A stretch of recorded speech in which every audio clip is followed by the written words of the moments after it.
Pensiero del giorno, giovedì 17 aprile. Compiere gesti di servizio. Dopo aver amato i suoi che erano nel mondo, li amò sino alla fine.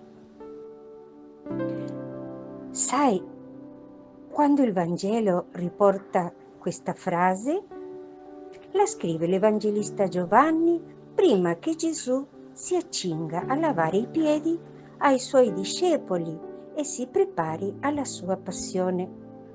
Negli ultimi momenti che vive con i suoi, Gesù manifesta in modo supremo e più esplicito l'amore che da sempre nutriva per loro. Le parole sino alla fine significano fino alla fine della sua vita, fino all'ultimo respiro, ma vi è anche in esse l'idea della perfezione. Vogliono dire, li amò completamente, totalmente, con una intensità estrema, fino al culmine. Non senti in questa frase lo stile di vita del Cristo, il suo modo di amare? Vi è in queste parole la tenacia dell'amore d'un Dio e della dolcezza dell'affetto d'un fratello. Anche noi cristiani, perché Cristo è in noi, possiamo amare così. Quante volte hai incominciato a prenderti cura di qualcuno che hai poi abbandonato, facendo tacere la tua coscienza con 1000 scuse? Quante azioni hai iniziato con entusiasmo e poi non hai proseguito di fronte a difficoltà che ti sembravano superiori alle tue forze? La lezione che oggi Gesù ti dà è questa.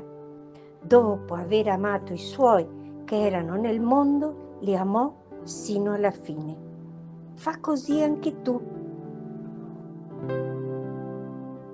Chiara Lubi, estratti dal commento alla parola di vita, aprile 1979.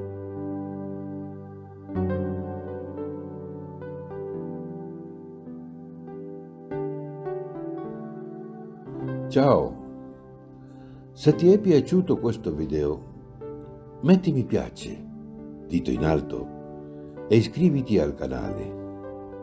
È libero, gratuito e senza alcun impegno.